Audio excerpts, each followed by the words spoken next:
పెద్దలు సుపరిచితమే. నా పేరు మత్కూరు జగపతి. ఈరోజు ముఖ్యంగా పలమనేరులో విషయం మాట్లాడడానికి యాక్చువల్లీ ఈ డిస్కషన్ ముఖ్యమైన ఒకే ఆస్పెక్ట్ కోసం వచ్చాము మేము. ఇక్కడ గంగవరం పోలీస్ స్టేషన్ పూర్తివేట దూరంలో గుండుగల్ అనే ఒక విలేజ్ ఉంది. ఆ విలేజ్లో ఎప్పుడు కులపోరాటం జరుగుతుంది, కుల ఆధిపత్యం కులపోరాటం జరుగుతూ ఉంది. మేము 2-3 కేసులు చూసాం, వాళ్ళు కొట్టడం దెబ్బలు తినడం. గత నెల 11వ తేదీ రీసెంట్గా ఈ అబ్బాయి పేరు నీళ్ళు బన్నీ వీళ్ళు తీవ్రంగా కొట్టారు. ఏంటో గుడి దగ్గర పొరపాటున బొట్టు పెట్టిన దానికి తీవ్రంగా కొట్టి దాంట్లో మెయిన్ అక్యూజ్డ్ వచ్చి ఆ ఊరు సర్పంచ్ మిస్టర్ రమణ గారు పిల్లల్ని పెట్టి కులంతో మాటలు కాదు అవి తెలిసి తల మీద ఓపెన్ అయిపోయి దెబ్బలు ఓద కొట్టి నానా రకాలు కొట్టి ఎఫ్ఐఆర్ చేయించాము. కొట్టిన తర్వాత ఎఫ్ఐఆర్ చేసి సరిగ్గా నెల అవుతుంది. ఇంతవరకు ఏదో నత్తలకు నడుస్తూ ఉంది.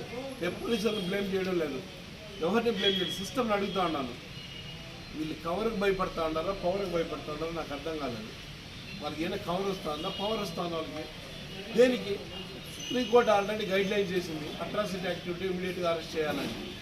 కోర్టు డిసైడ్ చేసిన తప్పుడు కేసా ఏం కేసా అని డిఎస్పీ గారు విజిటింగ్ పోవాలా, ఇది చూడాలా. ఈ మధ్య జగన్ గారు మాజీ ముఖ్యమంత్రిగా జగన్ గారు వచ్చారని మాడి కలిపోయారని అది ఇంపార్టెంట్ కేసు అయిపోయింది. పిల్లలు ఆ ఊళ్ళో బతకలేకపోతున్నారు. ఎస్సీలు అనేవాళ్ళు గుండెగా విలేజ్లో బతకలేకపోతున్నారు. దయచేసి ఈ విషయాన్ని ఆల్రెడీ మా సీనియర్ లీడర్లు మా పలమనేరులో ఉన్న వాళ్ళు, మా సీనియర్లు కావచ్చు, మా బీఎస్పీ పార్టీ తరఫున మా శివాడి గోవింద్ కావచ్చు, అట్లే బీఎస్పీలో పనిచేసి మా చంద్ర కావచ్చు, మిగతా వాళ్ళందరూ కూడా వాళ్ళ తగిన విధంగా వాళ్ళ సహకారాలు అందించి ముందుకు తీసుకోబోతున్నారు. మేము పోలీసు వాళ్ళు ఒకటే రిక్వెస్ట్ చేసేది, నాకు తెలిసి ఇది ప్రభుత్వాలు పనిచేయడం పార్టీలు పనిచేస్తూ ఉన్నాయి. మాకు అర్థమైంది. లేకపోతే పోలీసులు ఇట్లా బిహేవ్ చేయరు.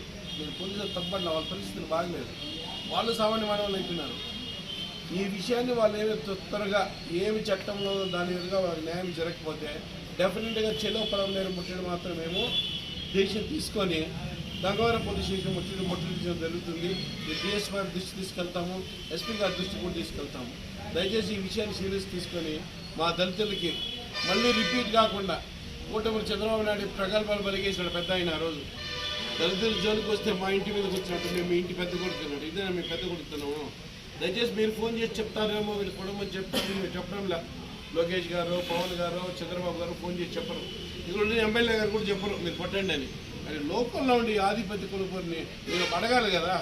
కనీసం ఎమ్మెల్యే గారి విషయంలో స్పందించారు కదా. అమరన్న గారు కూడా నేను స్పెషల్గా అడుగుతూ ఉన్నాను, అన్న మీరు చెప్పరు, మీరు మంచి వ్యక్తి, నేను కాదంటాను లేదు. కనీసం మీ పార్టీ కార్యకర్తలు అంటే పైగా వాళ్ళు కనీసం మీరు ఒక మాట మాట్లాడలేరా?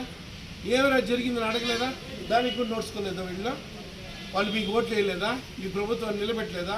మేము ఈ ప్రభుత్వం ఈ సంఘంలో చేసిన మనుషులు కాదా? దయచేసి మీరు అర్థం చేసుకోండి. మేమేదో పార్టీ మీద దుమ్ము పోయేలేదా, బురద పోయేలని పనిచేయడం లేదు.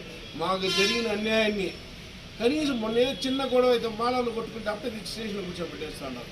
సంతోషమే, మీరు ఎలా అంటారు కాపాడుతున్నారు, వెరీ గుడ్. మరి తల ఓపెన్ చేసినప్పుడు మీరు ఎందుకు పూర్తి చేస్తూ ఉన్నారు? వాళ్ళ మీద ఎంక్వైరీ చేయాలంట, కరెక్టా కాదు ఏమన్నా దేవుళ్ళ. ఇది చేయాల్సిన కోర్టు చేస్తుంది. డిఎస్పీ గారు విజిటింగ్ పోతారు, రాసి పంపించి కోర్టు అరెస్ట్ చేయండి సార్, కోర్టు డిసైడ్ చేస్తుంది. మీరు ఎందుకు రిసీవ్ చేసుకుంటా ఉన్నారు? దయచేసి ఈ విధంగా ఎమ్మెల్యే గారు కూడా స్పందించాలి. డెఫినెట్గా స్పందించకపోతే మేము ఒక వారం టైం చెప్తున్నాం. ఈ వారంలో కానీ మాకు కానీ న్యాయం జరగకపోతే డెఫినెట్గా మేము పార్టీలకు అతీతంగా దళితులంతా ఒక్కటై డెఫినెట్ గంగవరం ముట్టడికి చెల్లో గంగవరం అనే ప్రోగ్రాం పెట్టుకోదలుచుకుంటున్నాం. ఇది మీకు దీన్ని వార్నింగ్ అనుకుంటారా, వెనుక అనుకుంటారా, అప్ టు యూ పీపుల్. మాకేం బాధ లేదు, మాకు ధర్మం న్యాయం జరగాలి. దానికోసం మేము ఎంత దూరమైన వస్తాం. మన లీడర్లు కూడా దాని మీద పనిచేస్తున్నారు. దయచేసి దీన్ని సీరియస్ తీసుకున్నాను ఆశిస్తూ ముగిస్తున్నాను. జై భీమ్.